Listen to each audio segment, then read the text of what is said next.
శ్రీగురుభ్యో నమః. హరి ఓం. ముక్తా విద్రో మహిమణేలధవలచ్చాయి ముఖేశ్చరక్షణైః యుక్తా విందు నిబద్ధన రత్న ముకుటాం తత్వార్థ వర్ణాత్మికాం గాయత్రీం వరదా అభయాం కుశకశం శుభ్రం కపాలాం గదాం శంఖం చక్రమధార విందయుగలం హస్తేర్వహం తీం భజే యో దేవ సవితాస్మాకం ధియో ధర్మధిగోచరః పరారయత్తస్యద్బర్గా సద్వరేణ్యముపాస్మహే సర్వం వేదమాత గాయత్రీ కటాక్షఫలసిద్ధ్యర్థం. గురుగారు ఎప్పుడు చూసినా ఆర్థికమైన విషయాల గురించి లేదా కోర్టు వ్యవస్థల గురించి మాత్రమే మీరు చెప్తున్నారు. విద్యార్థులకి స్కూల్స్ ప్రారంభమయ్యాయి కాబట్టి కాస్త విద్యలో తక్కువగా ఉన్న వారికి, అదేవిధంగా చదివింది మర్చిపోవడము, ఇది వరకు బాగా చదువుతూ డల్ అయిపోవడము, ఉన్నట్టుండి తను మొత్తం తన యొక్క విజ్ఞానాన్ని అంతటినీ కూడా చాలా తక్కువ స్థాయిలో విడిచిపెట్టి చెడు స్నేహాలకు లోనయ్యి బాగా చదవడం వ్యక్తి సి గ్రేడు డి గ్రేడ్లోకి మారిపోతూ ఈ యొక్క రాశి ప్రభావాల ఫలితంగా ఏమైనా వీరికి జరుగుతున్నాయా? మేషం నుంచి మీనం వరకు కూడా విద్యార్థులు ఎటువంటి మంత్రాన్ని రోజు పఠించుకోవడం వల్ల విద్యలో మెరుగైనటువంటి స్థితిగతులు కలుగుతాయి? వీరు ఏ దేవతారాధనలు చేయడం వల్ల విద్య అనేటువంటిది అభ్యసిస్తుంది? అన్నిటికంటే ముఖ్యమైనది విద్యే కాబట్టి అటువంటి విద్యార్థులు ఉన్నతమైనటువంటి చదువుకోవడానికి, చదివింది గుర్తు ఉండడానికి, మీరు పరీక్షల్లో ఉత్తీర్ణులు అవ్వడానికి, అదేవిధంగా నిరుద్యోగులకి ఎప్పటి నుంచో ప్రయత్నాలు చేస్తూ ఉద్యోగం రాక కాంపిటేటివ్ ఎగ్జామ్స్లో 10, 2, 5 మార్కులతో శృతిలో మీ ఉద్యోగాన్ని కోల్పోతున్నటువంటి వారికి ఇలా కేవలము ఈ ఎపిసోడ్లో విద్యార్థులకి నిరుద్యోగులకి సంబంధించిన విషయాన్ని మనం చర్చిద్దాం. మేషం నుంచి మీనరాశి వరకు కూడా ఏ ఏ రాశి వారు ఎటువంటి ఆరాధన చేయాలి, ఎటువంటి నియమాలు పాటిస్తే ఉద్యోగ ప్రాప్తి, అదేవిధంగా విద్య చక్కగా అభ్యసించడం అనేటువంటి పూర్తి విషయాన్ని మనం చర్చించుకుంటూ అసలు విద్యార్థుల్ని ఉన్నతంగా తీర్చిదిద్దాలంటే చదువుని ఎప్పుడు చదువుకోవాలి, ఏ సమయంలో చదువుకోవాలి అనేటువంటి విషయాలను కూడా పూర్తిగా మనం చర్చిద్దాం. విద్యార్థులు చదువుకునే టైము తెల్లవారుజామున 5 గంటల నుంచి 6:30లోగా చదువుకోవాలి. ఏ విధంగా చదువుకోవాలి అనేది ప్రతి రాశి వారికి కూడా చదువుకునేటువంటి సమయాన్ని మీకు చెప్పడం జరుగుతుంది. మేషరాశిలో జనించినటువంటి విద్యార్థులు, అదేవిధంగా నిరుద్యోగులు, ప్రయత్నాలు చేస్తూ ఉద్యోగం రాక ఇబ్బందులు పడుతున్న వారు, వీరికి పరిష్కారాలు ఏమిటి, ఎటువంటి దేవతారాధన చెయ్యాలనే విషయాన్ని మనం ఇప్పుడు పరిశీలన చేద్దాం. ముందుగా మేషరాశిలో ఉన్నటువంటి వారికి ఏలినాటి శని ప్రభావము, అదేవిధంగా గురుడు 26/5/2026 నుంచి, అంటే మే 26వ తారీఖు నుంచి 15 అక్టోబర్ తారీఖు వరకు కూడా అర్ధాష్టమంలోకి మారుతున్నాడు. దీనివల్ల కాన్ఫిడెన్స్ లెవెల్ ఉంటుంది, కానీ చదివిన విషయాన్ని కొత్తగా రాయాలి అనేటువంటి కోరికతో ఇలాగే నేను ఎందుకు రాయాలి, దీన్ని వేరే విధంగా రాద్దామని చెప్పి అసలు విషయాల్ని వదిలి మిగిలినటువంటి విషయం అంతా కూడా పేపర్ మీద పెట్టేటువంటి అవకాశం లభిస్తుంది మేషరాశి వారికి.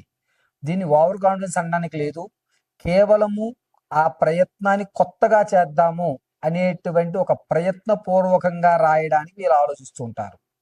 పైగా చదువులో కూడాను వీరు మెయిన్ పాయింట్స్ని ఇంకో రకంగా ఎలా రాయాలి అని మాత్రమే చదువుతారు తప్ప పూర్తి విషయాన్నంతటిని గ్రహించేటువంటి అవకాశం లేదు. అక్టోబర్ 15వ తారీఖు వరకు కూడా విద్యార్థులు ప్రతి చిన్న విషయాన్ని కూడా క్షుణ్ణంగా అర్థం చేసుకోవడానికి ప్రయత్నం చేస్తుంటారు. కాదు, దీన్ని వేరే విధంగా మనం రాద్దాము, ఇలాగే ఎందుకు చెప్పాలి అని చెప్పి కొత్తదనంతో కూడుకున్నటువంటి విద్యని అభ్యసించడానికి ఎక్కువ ఆకర్షితులవుతూ ఉంటారు మేషరాశి వారు. బట్టి రాయి, ఇది ఇలాగే రాయి అని మనం ఎంత ఫోర్స్ చేసినా కూడా వీరు మాట వినరు. రెండవది, వీరు ఎంత ఫోర్స్ చేసినా నువ్వు ఖచ్చితంగా ర్యాంక్ కొట్టాలి అన్ని మనము ప్రేరేపించడమే తప్ప వారి ఆలోచన అది కాదు. వినూత్నంగా కొత్తగా కనబడడానికి మాత్రం ప్రయత్నాలు చేస్తూ ఉంటారు మేషరాశి వారు. నిరుద్యోగుల విషయానికి వచ్చేసరికి గురుడు మంచి స్థితిలోనే అర్ధాష్టమంలోకి ప్రవేశించుతూ ఉండడం వల్ల ఖచ్చితంగా అక్టోబర్ 15వ తారీఖులోగా ఉద్యోగ ప్రాప్తినైతే పొందుతున్నారు. శృతిలో తప్పిపోయిన దాన్ని మీ యొక్క సృజనాత్మకను తోడు చేసుకుని మరింత షార్ట్ కట్స్గా మీ ప్రయత్నాన్ని బలోపేతం చేసుకుంటూ ఉద్యోగ ప్రాప్తి ఖచ్చితంగా మీరు కలిగించేటువంటి అవకాశం అక్టోబర్ 15లోగా నిరుద్యోగులు మంచి శుభవార్త, అది కూడా సెటిల్ లైఫ్కి సంబంధించిన ఉద్యోగ ప్రాప్తి కలిగేటువంటి అవకాశం ఎక్కువగా లభిస్తుంది. గురుగారు, మరి ఈ మేషరాశి వారిలో మా పిల్లలు చదువుతున్నారు, మీరన్నట్టుగానే సృజనాత్మకతతోటే రాద్దామని చూస్తున్నారు, కానీ ఏ విధంగా రాయాలి అనే విషయం గుర్తుకు రావడం లేదు, ఎలా ప్రజెంట్ చేయాలి అని అర్థం కావట్లేదు. ఒక విషయాన్ని ప్రజెంట్ చేసేటువంటి తీరు వేరేగా ఉంటుంది. ఆ ప్రజెంటేషన్ కోసం గురుడు బలంలోకి ఉండడం కోసం ఈ యొక్క మేషరాశి వారు ప్రతిరోజు ఉదయం 6:30 నుంచి 7:30లోగా చక్కగా కొబ్బరి నూనెతో దీపం పెట్టండి. ఒకవేళ స్కూల్స్కి వెళ్ళిపోయి కాలేజీకి వెళ్ళిపోయి హడావిడి ఉంటే కనుక 6 గంటల నుంచి 7 లోపు, ఏదేమైనా 7 గంటల్లోగా మీ ఇంట్లో ఉన్నటువంటి దత్తాత్రేయ విగ్రహం కానీ లేదా దత్తాత్రేయుడు యొక్క ప్రతిమ కానీ లేదా గురుపారాయణ పుస్తకం వద్ద కానీ ఒక దీపారాధన చేసి, పుస్తకం వద్ద కొంచెం దూరంగా దీపారాధన చేసి గురుపారాయణ పుస్తకం వద్ద ఒక పుష్పాన్ని ఉంచండి. ప్రతిరోజు కూడా ఈ పని చెయ్యండి. అయితే దీనివల్ల మీకు జరిగేటువంటి విషయం ఏమిటంటే, గురుడు అనుగ్రహంతో గురుపారాయణ, దత్తాత్రేయ ఆరాధన, వీటి వల్ల మీ యొక్క సృజనాత్మకతని ఎలా ప్రజెంట్ చేయాలి, పేపర్ మీద ఎలా పెట్టాలి అనేటువంటి విషయం ఖచ్చితంగా దత్తాత్రేయ స్వామి వారు మిమ్మల్ని అనుగ్రహిస్తారు.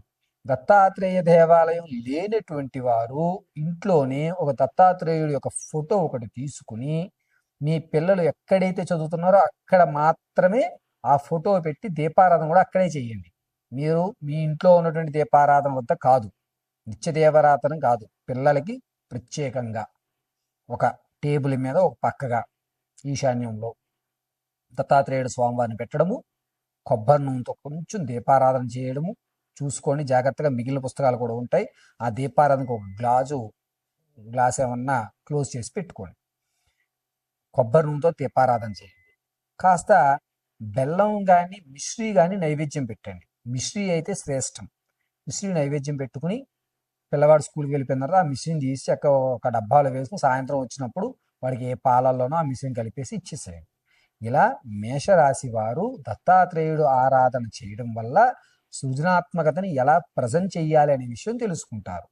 అంతేకాకుండా చదువుకునే సమయం ఏమిటి అంటే కనుక, విద్యార్థులు రాత్రి వేళ 9 నుంచి 10 గంటల్లోపు ఏదన్నా ఒక సబ్జెక్టుకి సంబంధించి ఒక క్వశ్చన్ చదవమనండి. దాన్ని మరుసటి రోజు ఉదయాన్నే లేచిన తర్వాత బ్రష్ కూడా చేయకుండా రాత్రి ఏదైతే క్వశ్చన్ చదివాడో అదే క్వశ్చన్ని 2 సార్లు చదువుకోమనండి. చదివి పుస్తకం మూసేసి తన స్నానం చేసి వచ్చిన తర్వాత దీపారాధన చేసుకుని తను ఖాళీ ఉన్నప్పుడు ఒక్కసారి మళ్ళీ రివైండ్ చేసుకోమనండి. ఆ ప్రశ్న, ఆ సమాధానం 2 కూడా బ్రెయిన్లో ప్రింట్ అవుతాయి.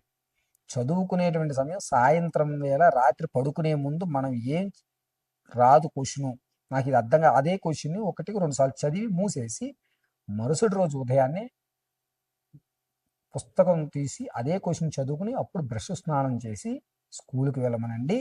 చక్కగా చదివింది ఖచ్చితంగా బ్రెయిన్లో గుర్తుంటుంది, సృజనాత్మకత నిలబడుతుంది.